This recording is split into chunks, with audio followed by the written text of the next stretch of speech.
오늘 첫 번째 시간에 하나님 마음 속에 있는 영원한 생각이다. 1월달은 하나님이 달명이에요. 그래서 하나님에 관한 것 한 달간 말씀을 드립니다. 우리의 모든 시작은 하나님으로부터 시작하는 거니까, 이게 신본주의 신앙이니까. 로마서 11장 31절에서 33절까지의 말씀, 깊도다 하나님의 지혜와 지식에 부유하며 그의 판단은 청량하지 못할 것이며 그의 길은 찾지 못할 것이로다. 누가 주의 마음을 알았느냐? 누가 그의 모사가 되었느냐? 누가 주께 먼저 들여서 갚으심을 받겠느냐?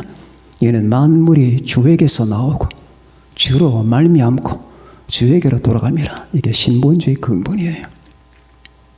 만물이 주에게서 나오고 주로 말미암고 주에게로 돌아갑니다. 모든 시작과 과정과 결과가 하나님이다. 이게 신본주의 신앙의 바로 정체입니다. 주님으로 시작하는 것, 하나님으로 시작하는 것, 우리 금년도 그렇게 시작하고 여러분 하루도 그렇게 시작해야 됩니다. 하루도 하나님으로, 주님으로 시작하는 것, 그리고 살아가는 것도 주님의 힘으로, 이게 주로 말미암는다. 그리고 결국은 주님께로 돌아간다. 모든 우리의 삶은 하나님을 위해서, 하나님의 영광을 위해서입니다. 믿습니까? 하나님의 마음 깊은 곳에는 영원한 생각이 하나 있었습니다. 그것을 말씀을 드립니다. 하나님의 가슴 속에 있는 그 생각, 하나님의 마음 깊은 곳에 있는 생각, 우주가 창조되기 전에 하나님께서 무슨 생각을 하셨나? 주님께서 어떠한 계획을 갖고 계셨나? 하는 것을 말씀을 드리는데 오늘 세 가지가 나옵니다. 하나님은 생명의 가족, 생명의 관계를 생각하셨다. 무슨 말이냐? 하나님은 삼위일체죠. 그렇죠? 성부, 성자, 성령, 하나님 삼위일체입니다. 이 삼위일체는 관계입니다. 한 분 하나님이시면서 세 위격이면서 한 하나님. 하나님은 세 분이 아닙니까? 하나님은 한 분이십니다. 한 분이신데 세 위격을 갖고 계셔요. 세 분이면서 한 분이셔요. 그러니까 우리 인간의 생각으로는, 이성으로는 잘 이해가 안 됩니다. 하나님은 한 분이에요. 우리가 당신의 섬기는 기독교는 하나님이 몇 분입니까? 한 분입니다. 그런데 뭐 예수님, 하나님, 성령님 다 얘기합니다. 예, 한 분 하나님이시면서 그분 다 한 분 하나님이세요. 똑같은 본질과 똑같은 생명을 갖고 계신 하나님. 그런데 그분이 세 위격입니다. 그래서 이 삼위일체 하나님은 관계 속에 있는 거예요. 이건 하나님의 정체성입니다. 하나님이 삼위일체라고 하는 건 하나님의 정체성이에요. 하나님은 그냥 성부 하나님 혼자, 성자 하나님 혼자가 아니에요. 그건 하나님의 정체성이 아니에요. 하나님의 정체성은 성부, 성자, 성령, 하나님, 이게 하나님의 정체성이에요. 그런데 그 하나님께서 한 생각을 품으셨어요. 이 정체성 속에 누군가를 하나 포함시킬 생각을 하신 거예요. 성부 하나님, 성자 하나님, 성령 하나님인데 하나님께는 아들이 바로 성자밖에 없는 거예요. 성부 하나님과 성자 하나님은 동등하신 분이에요. 성자 하나님과 성령 하나님도 동등하신 분입니다. 성부 하나님과 성령 하나님도 동등하신 분입니다. 누가 높고 낮음이 없습니다. 본질이 똑같아요. 자, 여기 영란 집사님과 우리 민서가 앉아 있습니다. 누가 더 높습니까? 본질상 어떤 게 높으냐? 본질상은 똑같아요. 왜? 영란 집사님도 사람이고 민서도 사람이에요. 영란 집사님 안에 있는 것은 민서 안에 다 있어요. 영혼이 있고 심장이 있고 생각이 있고 사고가 있고 장기가 있고 다 있습니다. 본질상은 누가 높고 낮음이 없어요. 본질상은 같아요. 다만 관계상 영란 집사님이 앞이에요. 왜? 영란 집사님이 민서를 낳았으니까. 관계상이에요. 이렇게 이해를 하면 됩니다. 하나님 아버지와 하나님 아들 상의 관계상에는 아버지가 앞섰죠. 그러나 본질상은 누가 높고 낮음이 없는 겁니다. 똑같은 뭐죠? 하나님의 본질. 하나님의 그 본체와 본질 가지고 비교한다면 하나님 아버지와 하나님의 아들은 똑같은 분이에요. 그런데 하나님 아버지가 한 생각을 품으셨습니다. 하나밖에 없는 아들. 그 아들과 비슷한 존재를 만들기로 작정하신 거예요.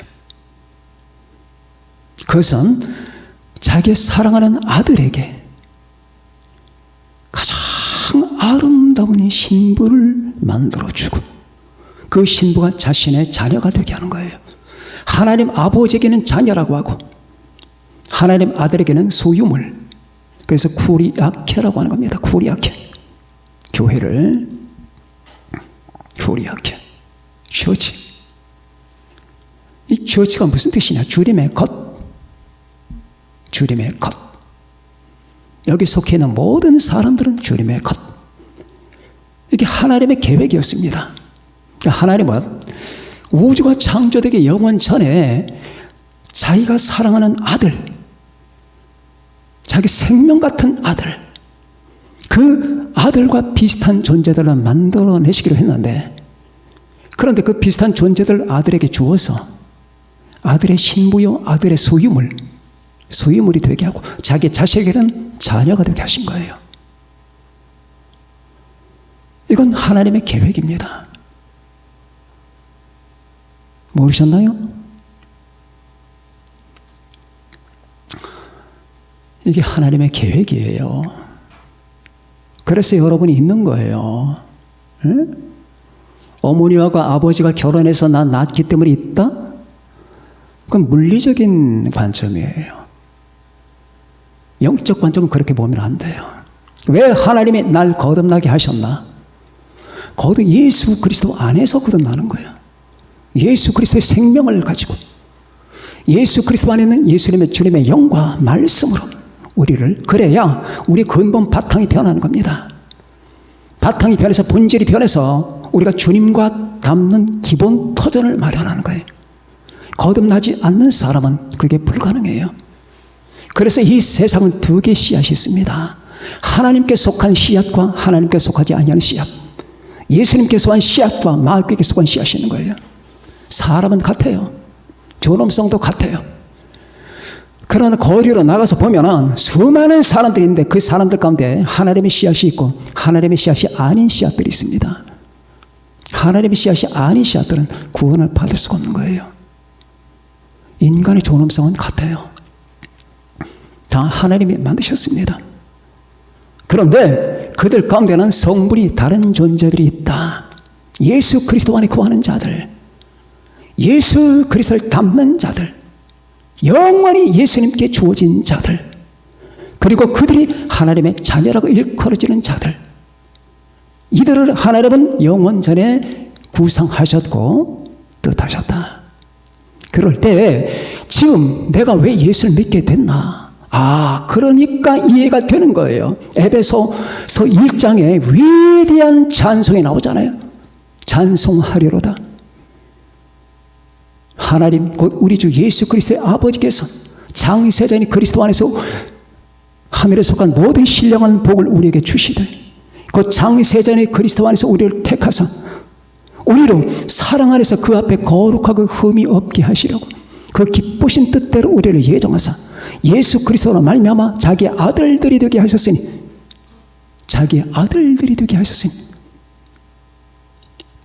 자, 여기서 그렇구나, 이게 그 말이구나. 그러니까 여러분들이 그냥 직장인이고 만시동에 살고 우한 코로나 때문에 전전긍긍하고 이런 존재가 아니라 하나님이 영원 전에 구성하신 존재라는 거예요.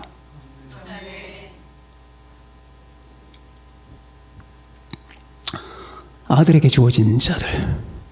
여기 본문에 보니까 이 말이 나와요. 아버지여, 내게 주신 자도, 내게 주신 자도 나 있는 곳에 나와 함께 있어. 아버지께서 창세전부터 나를 사랑하심으로 내게 주신 나의 영광을 보게 하시기를 원합나이다. 내게 주신 자, 이 말이 몇 번 나옵니다. 4번이 나와요. 17장 1절부터 예수께서 눈을 들어 하늘을 우러러 이르시되 아버지여, 때가 이르렀사오니 아들을 영화롭게 하사 아들로 아버지를 영화롭게 하게 하옵소서. 아버지께서 아들에게 주신 모든 자에게, 모든 사람에게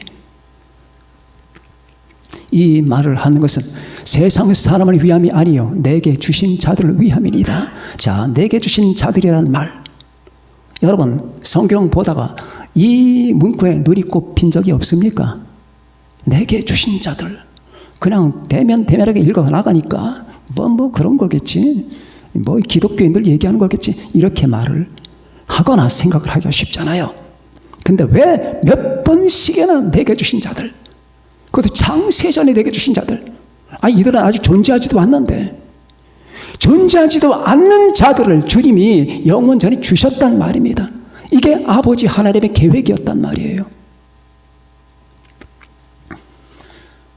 그래서 하나님의 계획은 삼위일체 하나님의 관계, 이 삼위일체 하나님의 관계 속에 또 다른 어떤 존재가 들어와 하나님의 가족을 이루는 것이 하나님의 원초적 구상이었다 하는 것입니다. 믿으시기 바랍니다. 이게 하나님의 원초적 구상이에요. 우리는 생각해 보세요. 여러분은 칼에 베이면 아파서 어쩔 줄 모르죠.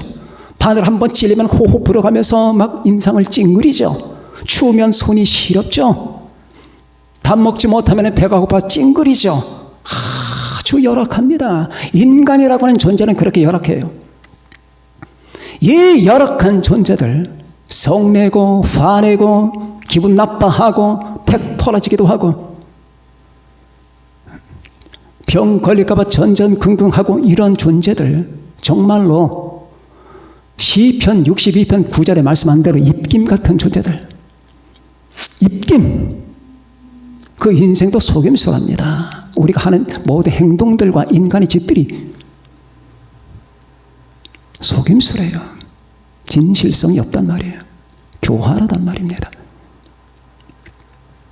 그런데 그 중에 여러분과 제가 이제 한순간이 아니라 영원 속으로 들어가는 거예요. 예수 그리스도를 믿고 그분을 영접하고 그분과 연합되면서 예수 어림을 통하여 하나님의 관계로 들어가는 겁니다. 예수 어림은 하나님이시니까. 그리하여 우리는 예수 안에 있는 거예요. 그리스도 안에 있는 겁니다. 그리스도 안에 있다는 것은 그리스도가 하나님 안에 있으니까 우리는 하나님 안에 있는 거예요. 그렇게 해서 가족 형성이 되는 겁니다. 생명의 관계라고 하는 거예요. 그래서 기독교의 본질은 뭐냐? 전도하는 것이냐? 기도하는 것이냐? 찬송하는 것이냐? 기독교의 본질은 남에게 사랑을 하는 것인가? 기독교의 본질이 뭐냐 도대체? 자선사업하는 것이냐? 착하게 사는 것이냐? 아니에요. 기독교의 본질은 관계예요. 관계. 아셨습니까? 우리의 모든 것은 하나님과 나와의 관계에 있단 말이에요. 이걸 하나님이 구상하신 거고 하나님이 원하시는 거예요. 관계. 지금 내 관계가 하나님의 자녀다운 관계냐, 내 언행 심사가 하나님의 자녀다운 것이냐, 주님과 나와의 관계가 과연 바람직한 것이냐, 성경 말씀이 내게 말하는 것이냐, 한번 우리는 언제나 상고해 볼 필요가 있는 거예요. 내가 하나님의 가족 관계로 들어왔잖아요. 자, 그러면은 하나님이 자기 아들에게 주신 자들, 그리고 자기의 자녀가 된 자들은 어떤 자들이냐 말이에요. 로마서 8장 28절을 기억하면 돼요. 하나님을 사랑하는 자, 곧 그의 뜻대로 부르심을 입은 자들. 에게는 모든 것이 합력하여 선을 이루느니라. 누구냐? 하나님을 사랑하는 자들이에요. 하나님의 자녀가 아닌 사람들에게는 하나님에 대한 사랑이 전혀 없습니다. 지금도 나아가서 한번 보십시오. 거리에 다니는 사람뿐만 아니라 모든 언론인들, 정치하는 사람들, 학자들 다 가서 물어보십시오. 하나님이 사랑하십니까? 사랑? 하나님이 있다는 것도 안 믿는데 무슨. 아니에요. 이들은 하나님의 씨앗이 아니에요. 하나님의 씨앗은 하나님의 민감하게 반응합니다. 내 아버지, 나의 주님의 영광을 위해서 민감하게 반응합니다. 민감한 거예요. 사랑하니까. 내가 사랑하는 자가 남에게 침뱉음을 받고 모욕을 받으면 피가 끓게 되는 거예요. 그게 사랑이에요. 여러분이 사랑하는 자가 그게 아버지든 어머니든 내 남편이든 아내든 아니면 애인이든 누구든 내 사랑하는 자를 누가 거기다가 침을 뱉고 모욕을 하고 능욕을 하잖아요. 그런 피가 끓는 거예요. 차라리 내가 죽는 게 나은 거예요. 이게 사랑의 정체라고 하는 거예요. 내 아버지가 내 주님이 모욕을 받으면 뒤집어질 것 같은 거예요. 왜? 왜 그럴까? 사랑하기 때문이에요. 사랑하기 때문에. 내가 사랑하는 자 건드리지 말아라. 네가 나에게 침을 뱉고 나에게 쓰레기물을 뒤집어 쓰는 건 내가 참을 수가 있다. 저 사람에게는 하지 말아라. 왜 그럴까요? 사랑하기 때문이에요. 이게 하나님을 사랑하는 자라고 하는 뜻이에요. 하나님을 사랑하는 자, 예수님을 사랑하는 자, 그리고 아들에게 주어진 자들은, 예수님께 주어진 자들은 예수님을 절대 가치로 생각합니다. 상대 가치가 아니에요. 예수님을 상대 가치로 생각하시는 분들 여기 안 계시죠? 상대 가치로 생각했다면 안 오셨겠죠? 절대 가치로 생각하는 자들. 그래서 우리가 이런 어려움을 겪으면서 지나고 있잖아요.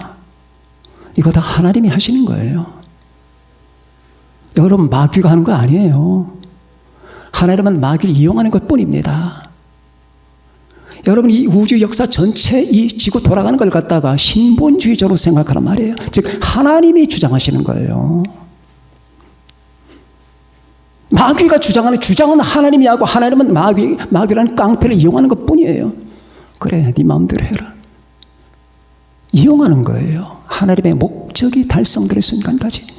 우한 코로나 사건으로 말미암아 많은 교회들이 피해를 받고 많은 사람들이 어려움을 겪고 지금도 여러분과 제가 많은 곤란을 겪고 있겠지만은 이 모든 것을 어디서 나왔느냐, 이게 하나님에게서 나온 거예요.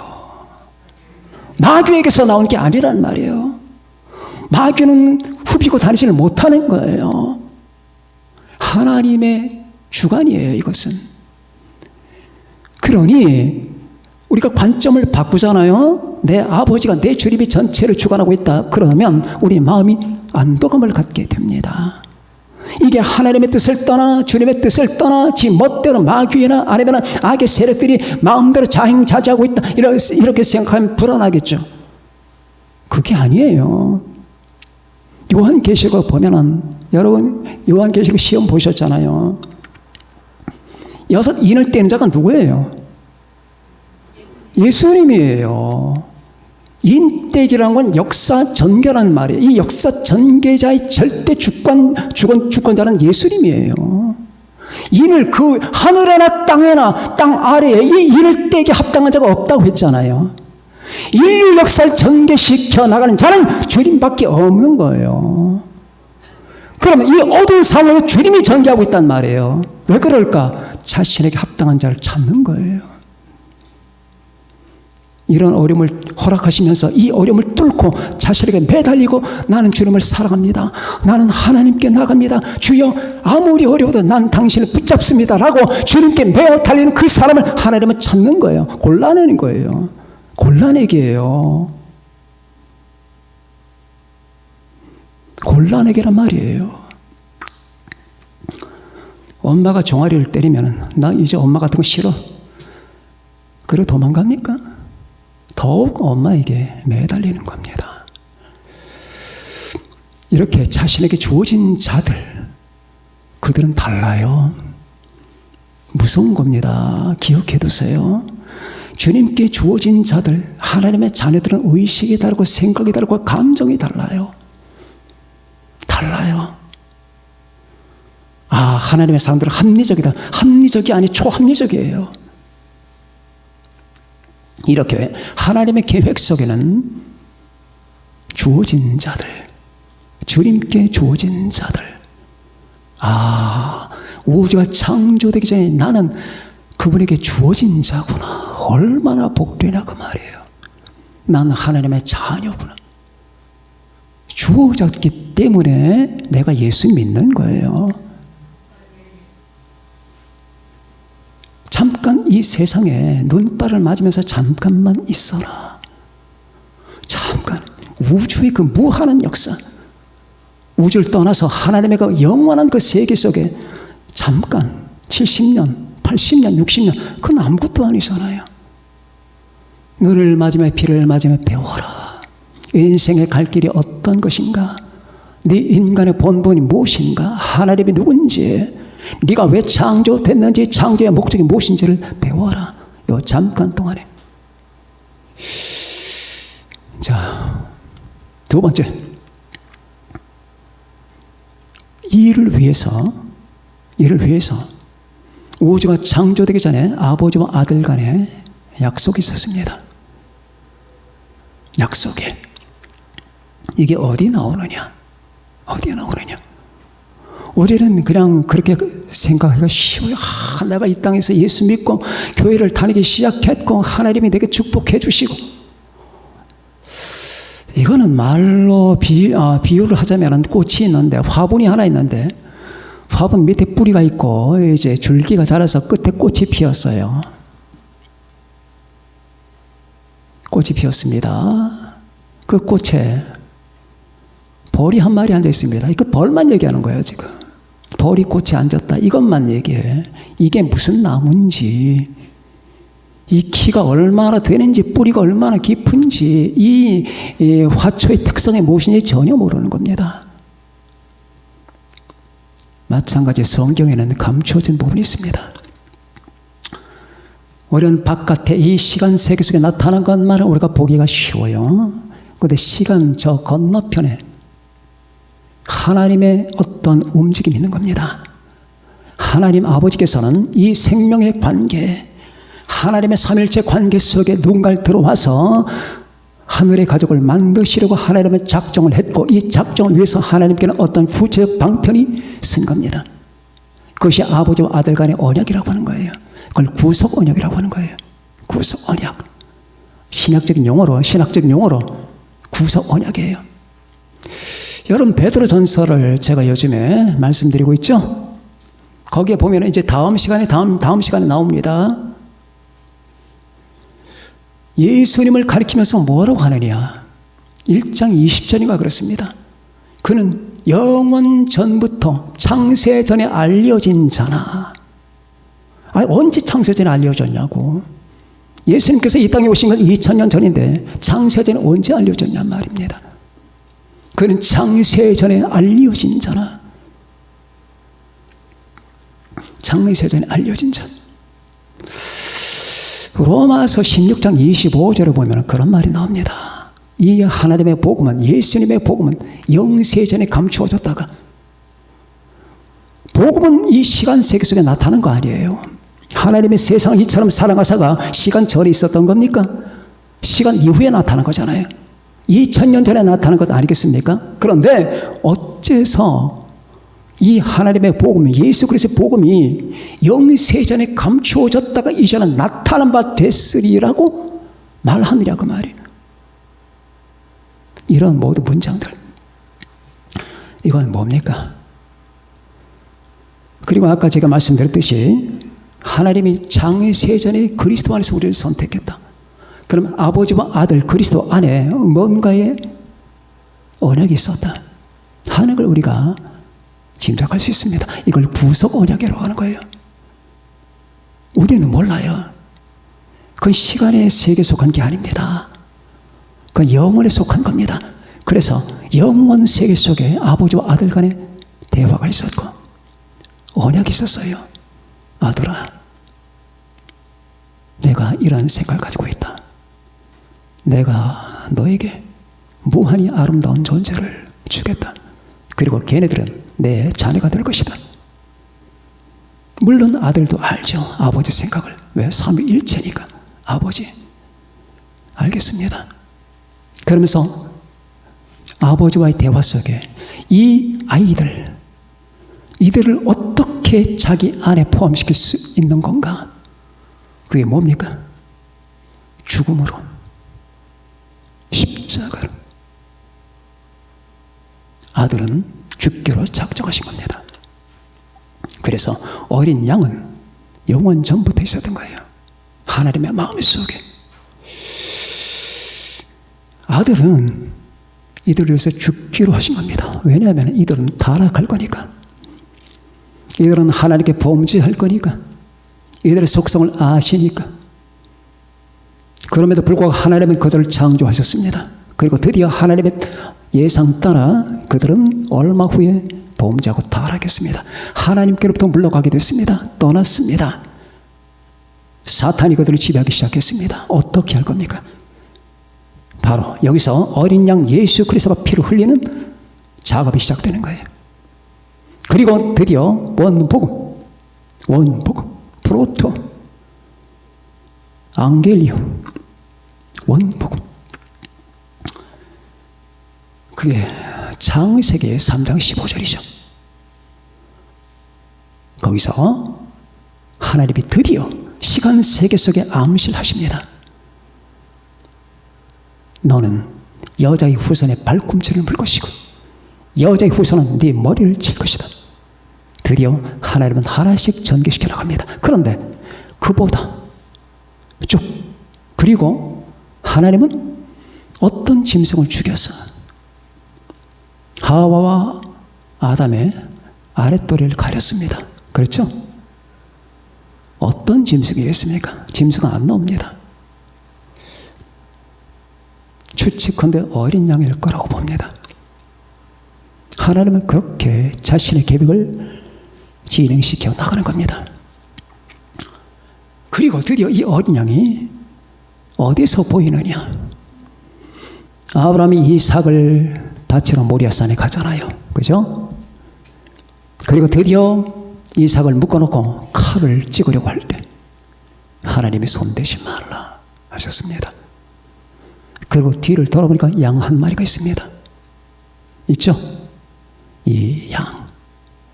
이게 영원전에 구상하셨던 어린 양이에요. 그리고 드디어 세리 여호와는 예수님을 향해서 이렇게 말합니다. 보라, 세상 죄를 지고 가는 하나님의 어린 양이로다. 그렇죠? 이렇게 하나님의 어린 양 생각은 시대를 따라 역사를 따라 시간을 따라 이렇게 전개되고 표현되게 됐습니다. 그리고 드디어 주님은 어린 양으로서 십자가에 못 박혀 죽으십니다. 그때 주님은 말씀하셨습니다. 내 생명을 누가 뺏는 것이 아니라 내가 스스로 버리노라. 나는 내 양을 위하여 목숨을 버리노라. 나는 버릴 권세도 있고 취할 권세도 있다. 드디어 주님은 누구의 힘에 의해서 억지로 죽임을 당한 것이 아니라 스스로가 목숨을 버린 것은 하나님과 아버지와 아들 간의 영원전의 그 약속을 따라 그들을 위해서 십자가에 죽으시기 위함이었던 겁니다. 그리함으로 이 사건은 믿고 주님께로 나오는 모든 사람들을 구원하고 그들을 자신과 연합시켜 자신의 자녀가 되게 만들고 자신의 신부와 자의 소유물이 되게 만드시는 거예요. 이게 바로 방법입니다. 구속의 언약. 이게 하나님 마음속에 감춰 있었어요. 오늘 본문에서 아버지여 내게 주신 자도, 여기서 말한 내게 주신 자들이 누구겠습니까? 예수 믿고 구원받아 하나님 아들 안에 거하는 사람들, 그 십자가 은혜와 보혈을 믿고 주님 앞에 무릎을 꿇고 자신의 죄를 자복하고 자신의 주님으로 영접한 사람들, 그들입니다. 그들은 주님을 사랑합니다. 그들은 주님을 절대 가치로 생각합니다. 그들은 주님 외에 아무도 두려워하지 않습니다.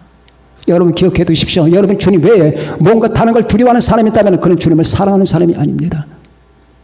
나는 내가 사랑하는 자 외에 어떤 누구 두려워하지 않는다. 나는 내가 사랑하는 자 외에 어떤 누구도 두려워하지 않는다. 그런데 내가 왜 죄를 두려워하고 마귀를 두려워하고 이 세상을 두려워하겠는가? 난 날 위하여 십자가에 못 박혀 죽으신 그분, 내 생명을 드린 그분, 내게 생명 주신 그분 외에는 어떤 누구도 두려워하지 않는다. 왜 내가 두려워해야 되는가? 생각해보라. 당신이 누군가를 깊이 사랑했을 때 그 사랑하는 자 왜 두려워하는 게 있는가? 그런데 왜 나는 사는 게 두렵고 죽는 게 두렵고 밤길이 두렵고 마귀가 두렵고 병드는 게 두렵고 실패하는 게 두렵고 남에게 멸시받는 게 그렇게 두려운가? 왜 벌벌 떨면서 사는가? 그래도 당신이 주님을 사랑하는가? 아니지 않느냐? 아, 맞습니다. 인정합니다. 긍정합니다. 사랑을 하지만 내 사랑은 상대적 사랑이었습니다. 사랑을 하지만 절대의 가치가 아니었네요. 우리 주님이 내게 절대 누구와도 비교할 수 없는 절대 가치가 아니었습니다. 주여, 내가 당신을 사랑하지만 나는 무릎을 꿇고 평생 당신에게 두 팔 벌려 예배하는 그런 사랑은 아니었습니다. 이게 화근이었군요. 이게 문제였군요. 그리고 회개해야 되겠죠. 그렇죠? 주님께서 말씀했잖아요. 몸은 죽여도 영혼은 등이 죽이지 못하는 자를 두려워하지 말고.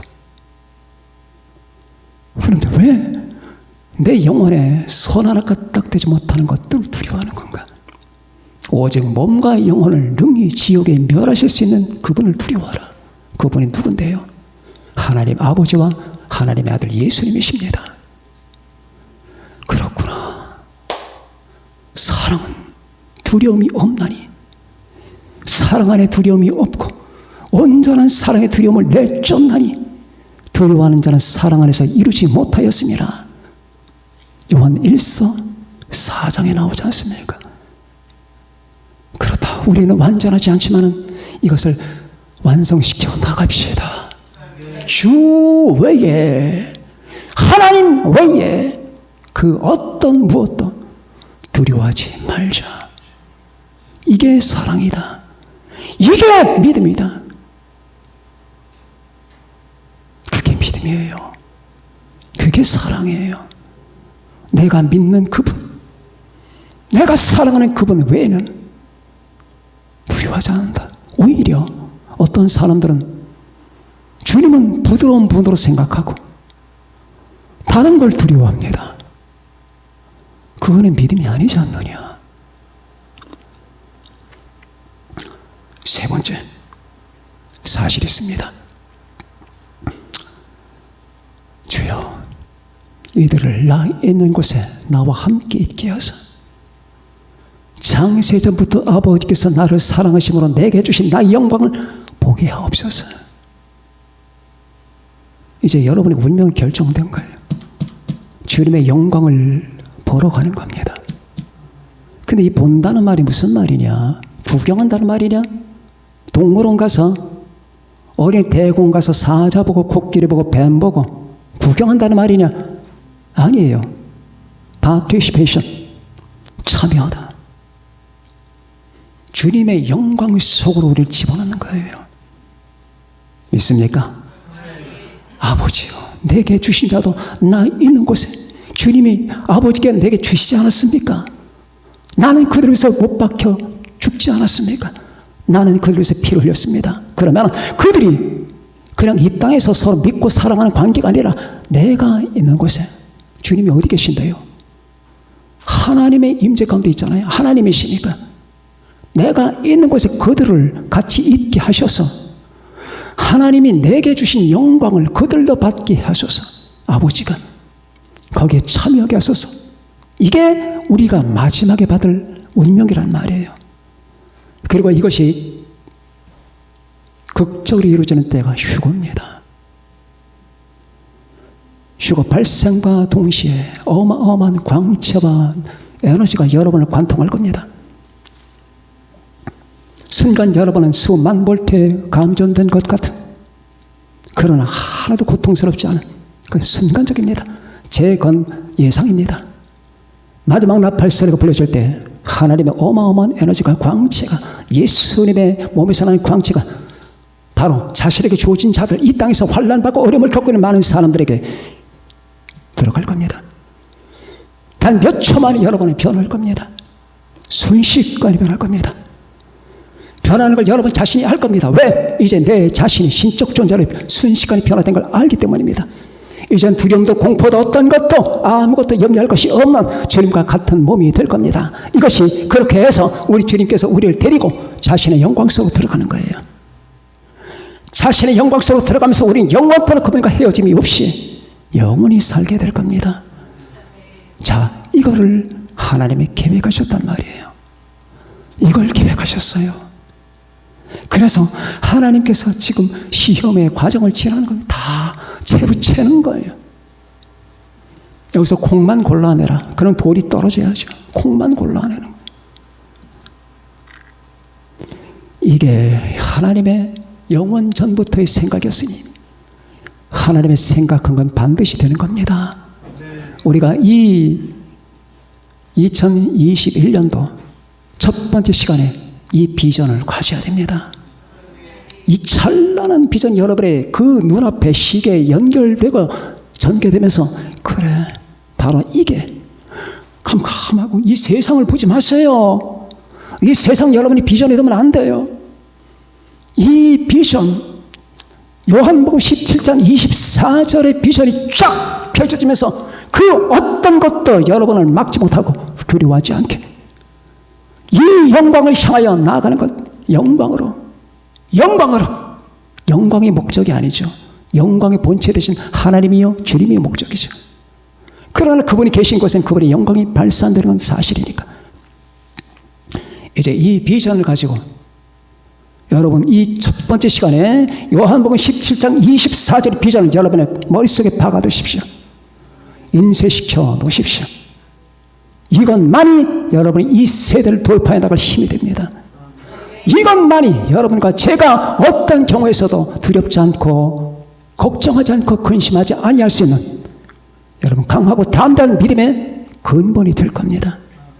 우리 모두 다, 우리 사랑하는 우리 은총 식구들, 여기 계신 모든 분들이 우리 잠시 동안의 그 어려움을 잘 이겨내면서, 그러나 이 전체를 하나님이 주관하신다는 사실을 믿으면서 요한복음 17장 24절의 말씀, 이것이 여러분의 비전이 돼서 이제 기쁨과 환희와 감격 속에, 믿음 속에 하루하루를 주님 만날 때까지 살아가고 승리하는 여러분과 제가 되시기를 바랍니다. 기도합시다.